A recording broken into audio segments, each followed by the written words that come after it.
Hello and welcome to the 16th episode of the Pepper Podcast. For those who are returning, welcome back. And if you are new, the Pepper Podcast covers a wide range of spicy events that occur in our daily lives. Two high school students tackle heated topics through discussion. I'm your host, Jay Mehta, and joining me is my co-host, Andy Watanas-Kunpen. And today's topic will be over the history of monopolies in large corporations and how they have negatively impacted local markets. Today, a single corporation, which is Walmart, controls 72% of warehouse clubs and supercenters in the entire United States, according to OpenMarketInstitute.org. So, I mean, this really shows that, we've had monopolies Right. through the years, right? Ever since the 1800s. But, just recently, which we'll get into, especially with the digital age, we're really moving into a more online presence instead of going in store, and COVID has had a role in that Right. recently. But because of that, it's a lot easier to just like go on your phone and buy whatever you want straight off of Amazon, or on your phone, or just anything like with Safari or Walmart Exactly. or Yeah. whatever, right? So Yeah. because of that, we have these local mom and pop stores and local markets that are hurting because of this, Right. because there are less people, there's less tourism because of COVID. There's less people buying their products because they're a lot more local and they don't sell, through shipping.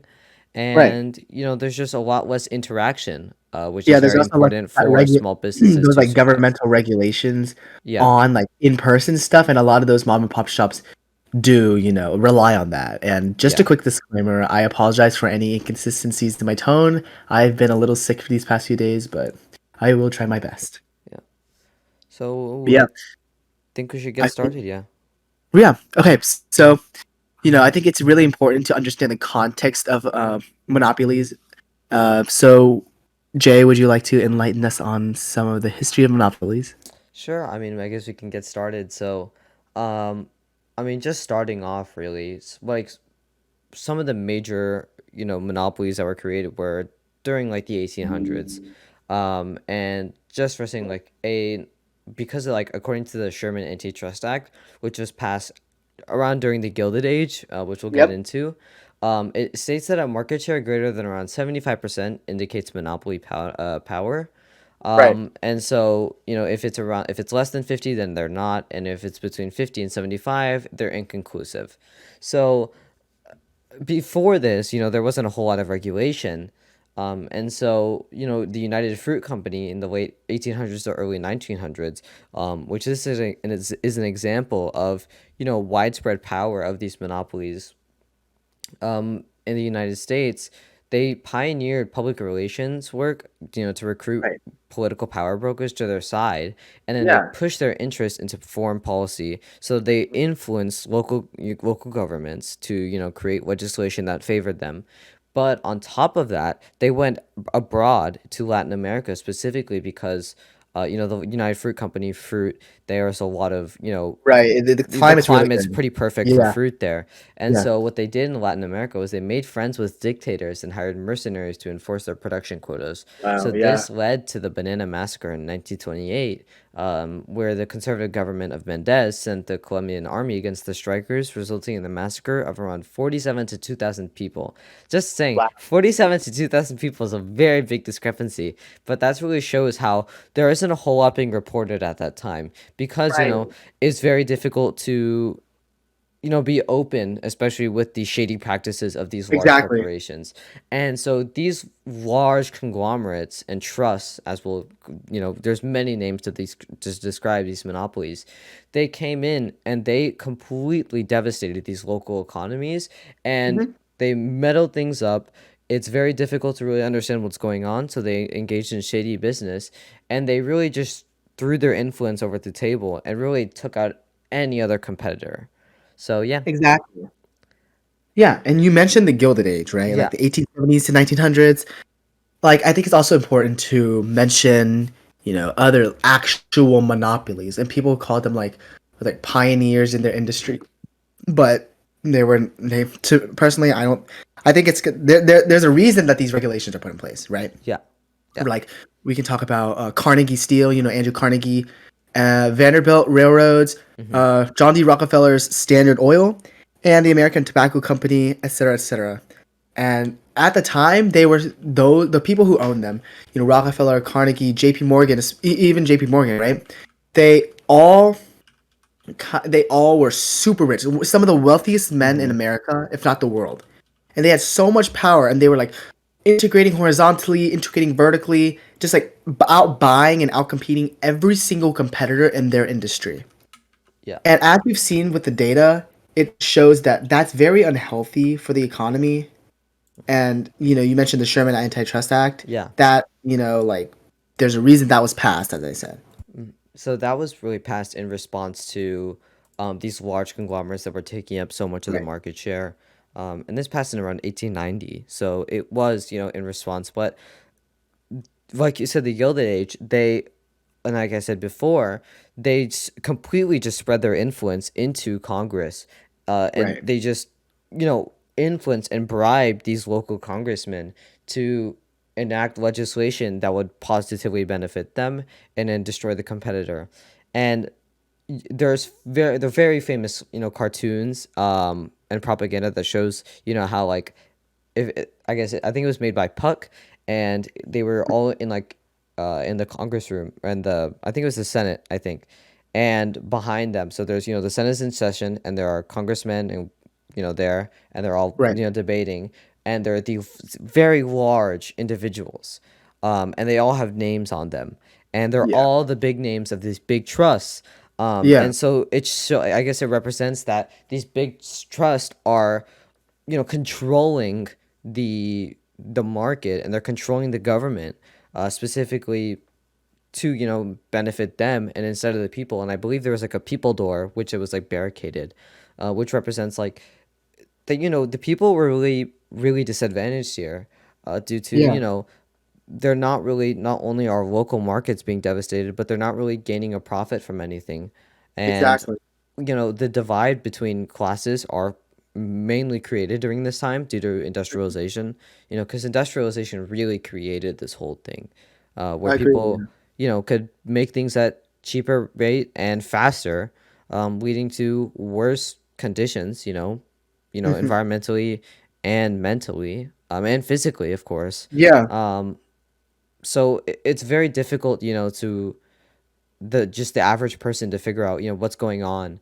And so these political cartoons were created just to like, you know, I guess give a sense of kind of like relating to them, so people Right. could relate to the, I guess the incidents that are happening. But yeah, I guess that shows it's one kind of example of how even during this time people were still not only some people were benefiting while some people were definitely hurting from it. Right. And I think what's important about understanding like the past history of monopolies and conglomerates that really definitely like control most, if not all, of production of that one product is how educators and authors are writing them. Right. You can look at it in a light that's like in my U.S. history class, for example, we watched this one documentary called like "The Men Who Built America," and that went into detail about the personal lives and like how these men like J.P. Morgan, Vanderbilt, Carnegie, Rockefeller, how they all like kind of made their wealth and what they did with it. Right, social gospel, or yeah, the gospel of wealth. Carnegie, Hmm. giving back when you have all that money, right? But a lot of times they ignored a lot of the negatives that came out of it, which like I usually try to see both sides of the argument, right? And like try to like see it with the most transparent viewpoint. Hmm. And so I was doing a lot of research into it and like looking at the amount of people that these like giants at the time displaced out of work, forced into terrible working conditions and long hours and underpaid, et cetera, et cetera. And it's really like a matter of perspective that we see these people, no matter what your opinions are, if they may be robber barons or they may be pioneers in their industry, right? Hmm. Um, it comes down to your own judgment when you do your own research about what they are, and then do you make your own opinion. But you know, we probably won't see somebody like that who controls that much and has that much power and money for a very long time because of past precedents set by Congress and the U.S. government. Yeah, and going off that, like you said, after really the Gilded Age, it ended with the Progressive Era. Yeah. and with the progressive era, people really try like they tackled trust. So antitrust laws were very, very common during that time in order to combat these trusts.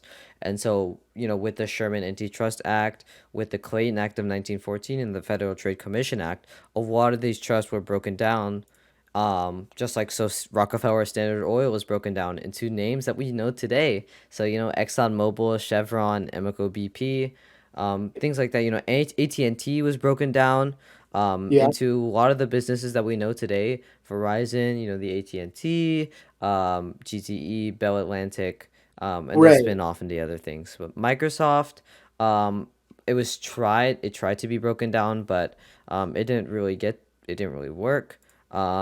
American Tobacco, which is a very big one, broke into, the very popular brands, Altria, Lorland, Liggett and Right. Yeah. Myers. But I guess that's less known specifically because, the bigger brand names.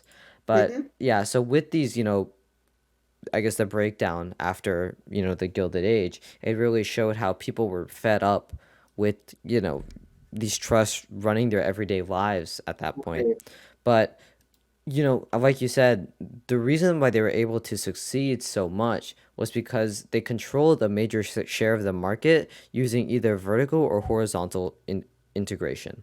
And Yeah. so, for those that don't know what that is where in horizontal integration, basically where you have, the whole process of, let's say, going into Standard Oil, where you have to find, the area where the oil is. You have The oil to dig the is, oil yeah, up. You have to transport the oil. You have to go refine it, find the everything like oil, that. and then you have to have it in gas stations. And so that's around five processes, right? So Yeah. vertical integration would be if I own every single process going up. So Yeah. I own the refinery, I own the oil processing, I own the oil digging area, I own the land, I own the gas station. Yeah. And you basically own the commodity and the means of production of the commodity. Exactly. While horizontal integration is I own one part of that process, But meaning all of that. I own all of it. Yeah. And Right. so Right. this was very popular with, I believe, Carnegie, Rockefeller. um or Rockefeller. I think it was Yeah, Rockefeller. Carnegie, I believe he did vertical integration because Yes, he had that's like correct. he Yeah. used the Bessemer process to make the steel and then process it. Whereas Rockefeller, he bought out his competition Yeah. and made them pretty much sell their company and invest in his own Mhm. because when the Great Depression hit, he also bought out all the other companies. So Yeah, so yeah. I had it flipped. Yeah, so Carnegie Yeah. did vertical integration while Rockefeller did horizontal integration. Right. And so with this, and with not a whole lot of enforcement on these laws, these monopolies were able to grow to a massive size. Um, and because there was nothing stopping them, the government wasn't really doing anything, because they were being influenced. And Right. so with these, these monopolies grew larger and larger and larger, which led to other progressive movements to try to get rid of them. Yeah. Um, but I guess moving back, to modern day, Mhm. through this time, we because of the Sherman antitrust laws and all, it was very difficult for monopolies to occur because it's very heavily regulated. Right. Considering 75% of a market share during the time where you don't have cell phones or anything is very difficult. Um, because you have to go and sell it out, and you have to Right. really you have to have like a communication that would not be possible without Right. widespread kind of Right. technology that we have Yeah. today. Yeah. And so with that, there were a few, but they were all obviously broken down. But with today's digital age, and this started in the 1990s 2000s, moving in, and with this we've had newer companies form like Google, Amazon, Facebook, Right. Right. Twitter, Reddit, all these major companies, Google, like I said, Google, Facebook, Amazon, Microsoft, they contribute to a large portion of the market. So now, Right. and because of COVID, moving into 2020, you know, COVID was a very, very large, you know, I guess it is a catalyst in the movement of Yeah. a Yeah. more digital age where naturally, you could go to mom and pop stores. You could go locally a lot more and shop more locally, which kept these, small businesses and, there. Right. Even with other local places that, revolved around tourism, because tourism was still very large, big. It's a big business. So people went around and they went and they, bought souvenirs or they, Right. bought Yeah. local Yeah. things. But with COVID, that traveling ended, right? Since travel was hit big. So these small businesses that were, revolving around tourism, they stopped. So then what other people had to do was, they had to really change their business practice, and Yeah. a lot of them did not survive. Right. And so per Yelp, more than 70,000 businesses have closed permanently since March, mainly due to COVID related Wow. reasons. Yeah. So it's a very, very large kind of, the amount of small business that had to close permanently. Right. And I think as we segue into, modern day Yeah. monopoly, quote unquote, I think it's important to identify some different types of monopolies that exist. Some of the most common ones, like natural monopolies, which, Hmm. like, for example, a gas station in the middle of the desert, right? It's due to mostly geography, and they can pretty much charge you whatever they want because, like, you have no other option, right? Yeah. There's, like, for example, legal monopolies that are approved by the government, like the USPS, in the Hmm. United States Postal Service. There's like stuff like water and then electricity. Those are all approved by the government because it's like a standardization practice, Yeah. so everybody has the same kind of quality. And then there's like total monopoly, which we don't really see anymore, Hmm. which was kind of like has a bunch of legislation against it. And I think it's really important that we, uh, just preface the modern day with some of these different types of monopolies. Yeah. Yeah. And coming to this, I think the term monopoly, especially in today's age, is very difficult to kind of pinpoint on these companies, because these companies, although may look like a monopoly, they technically and legally are not. They're Right. just companies with large market shares. And Right. so, like, just, going off of it, like these companies, they do own a large market share, but they are able to, stay considered, not a monopoly due through other practices that, Yeah. through, breakup of their companies and liquidation into other kind of smaller Right. companies, like Meta, for example. So Meta, um, I mean, outright, Meta owns many companies like Yeah. Facebook, Facebook, Instagram, WhatsApp. Instagram. Yeah. Yeah. And so while outright it may not look like it, Facebook has a 36.64% market share. Um, Instagram has a 2.47% market share. And it adds up very quickly. Right. Similarly with Google, Google, search engine wise, controls 92.7% of the search engine market, Wow. right? That's a very large number. But that, Yeah. since it's the search engine market, it is disguised, through other resources, because people still have other options, they are able to continue this large practice. And Yeah. so it's very difficult for these digital age companies to be held accountable, um, because there's the availability of different platforms. There are Yeah. so many popular platforms that can originate because it's the internet. Yeah. Um, And that's what's called a technological monopoly. That's something else that's like, yeah, so basically, like, if we look at Intel processors, that is also an example of technological monopoly where one company develops some piece of technology that's very superior and so kind of outcompetes every other one. But that's not necessarily like monopolization as we saw it back then, mm-hmm, because it's like, obviously if you have a superior product, more people are going to want your product, you could do better, yeah. right? And then more other companies, they like develop better ones, and that's just how it works. But yeah, I just wanted to preface that with, like, it's called a technological monopoly. Yeah. And so these technological quote unquote monopolies, have definitely increased due to COVID, and it's been exacerbated simply because, people stayed at home, and, online shopping dramatically increased. And I can probably find a data point on it later about how, the increase in, Amazon. But definitely Amazon packaging, they were able to create their own kind of delivery service, Yeah. after, kind of looking at, I remember seeing like Jeff Bezos like monitored how USPS worked, and he just created a more efficient system. Him and his Yeah. team created just a more efficient system on how to, ship these products much faster. And that really shows like that's really the main point of Amazon and why it's specifically so popular, right? Prime Right. 2 day shipping is something that's insane, right? If you buy something in 2 days and less than 2 days, sometimes it's on your front doorstep.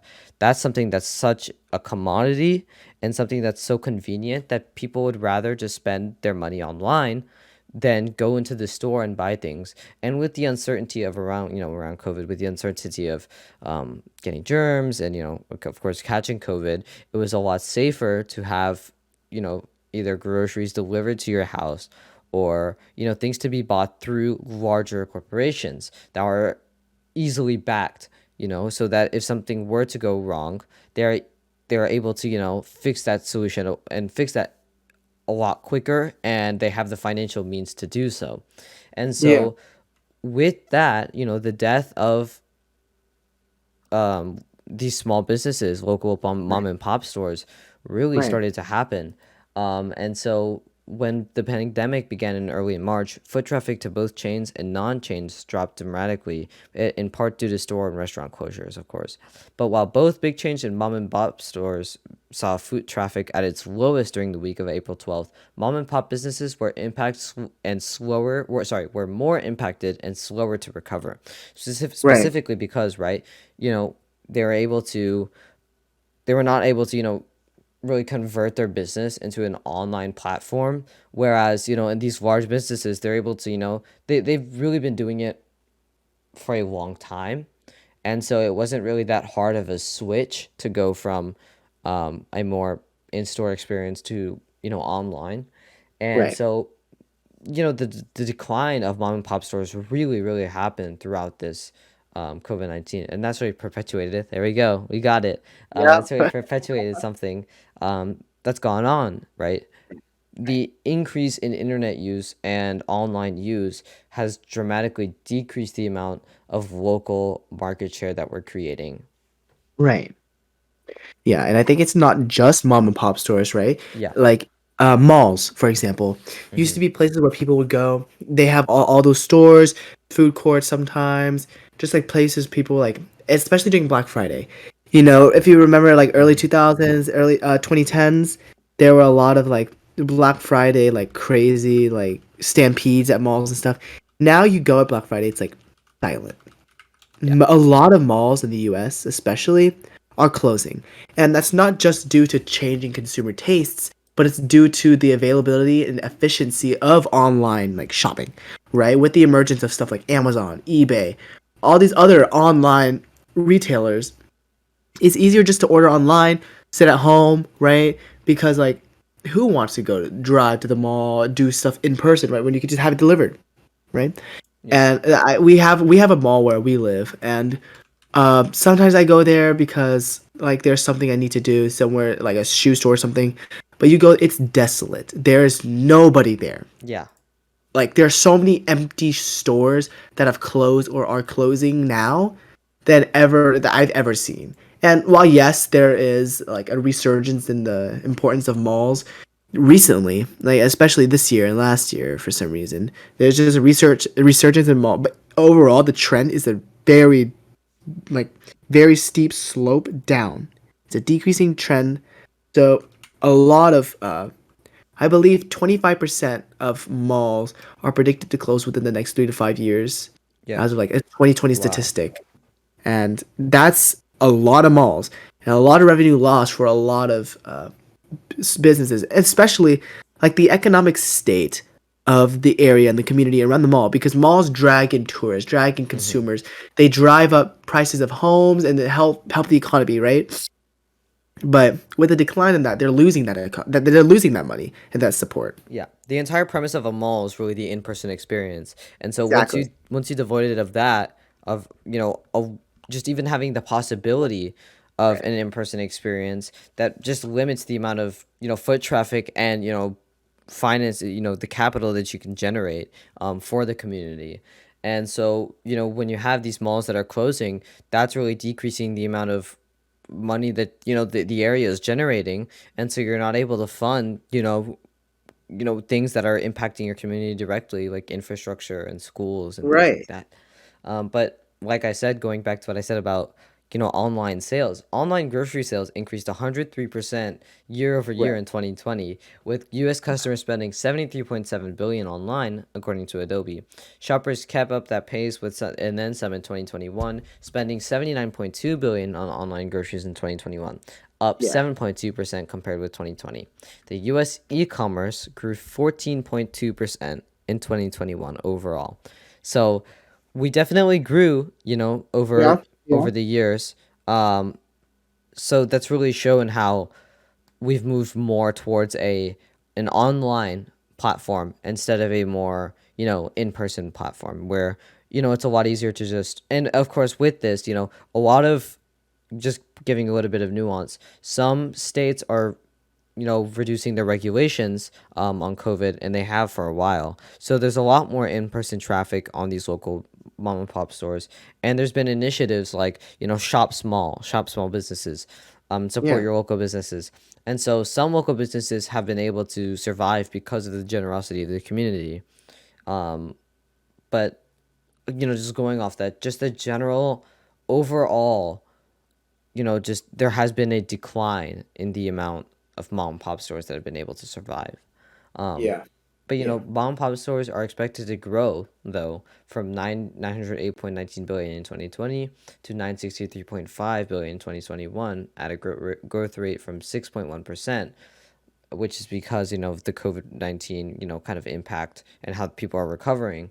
But the market is expected to reach 1.3 trillion in 2025, with a compound annual growth rate of 9%. And so that really shows how, over time with COVID, deregulation and just a lot more relaxed restrictions, a lot more people are going to be able to go out and experience more things in person and be able to spend more on local things. And so these mom and pop stores are most likely open back up, leading to more revenue. Right. And Jay, I have a question. What is your like? What do you think about like modern day monopolies like Facebook and like Amazon, or even like this one called Anheuser Busch, which is like they own a bunch of like beers. Like Hmm. compare that to like Facebook and Amazon. Like somewhere smaller. Like if they have a monopoly in beer or have a monopoly in like human genome planning or surgery like technology. So it's a really convoluted answer, but I mean not really specifically because first of all, if they are considered a monopoly, I think they should not be there in the first place. I mean, if they control a large market share, I think even if there's possible competition, I don't think that it's really fair for companies to, because they're able to set the price to Yep. anything that they want at a given point, once they reach a certain point. And that's not fair for the consumer or for other companies that are trying to compete, because that drives these companies out of business, which is what these major corporations did back in the Gilded Age, like Rockefeller. I remember how he would do it is he would run businesses out of, they would run them out of business by continuously lowering the price of oil.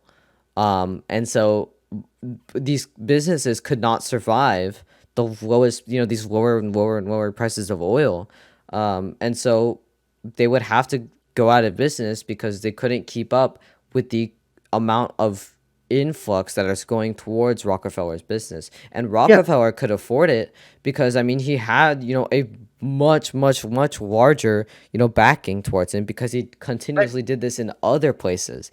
And so Right. while he could afford to, these smaller, more local oil companies were not able to, just sustain themselves, which led them out of business. And so he'd buy them out, or they just simply go out of business, and he could go straight back to, what like his normal prices. And Yeah. so, going back to modern day, if there is a company that can control the amount of, the price of something, I don't think that they should be able to No, I agree. I be a agree. monopoly. I personally think it's different, if it's like government, federal stuff, because that's like in the best interest of the people, right? Yeah. It's a standardized commodity, a service that we all need, and it's just better to be consistent. But yeah, I agree with you. I think it is important that in the future, as we progress in, especially in technology stuff, it's important to recognize what might be considered a monopoly and kind of like do more research into the negatives or how to change it, because overall monopolies aren't very good for the majority of the people except the people who own the monopoly, right? Yeah. And it's good, like competition is good, Hmm. especially in a capitalist based country. Yeah. If we want to spur that, then it's good to have many producers and many sellers, so we have the option to choose what's in our best interest and like personal autonomy stuff. Yeah. I agree. Yeah, and I just think it's something that needs to be talked about more and needs to be, you just got to be mindful about what's happening with the world and just be wary about what could happen if we were to let these monopolies, um, prevail. Hmm. I agree. And with that, our discussion comes to an end. We thank you for listening and hope you'll stay tuned for future episodes. Don't forget to follow the Pepper Podcast on Instagram, Spotify, Apple Podcasts, YouTube, and Google Podcasts. Thank you. Thank you.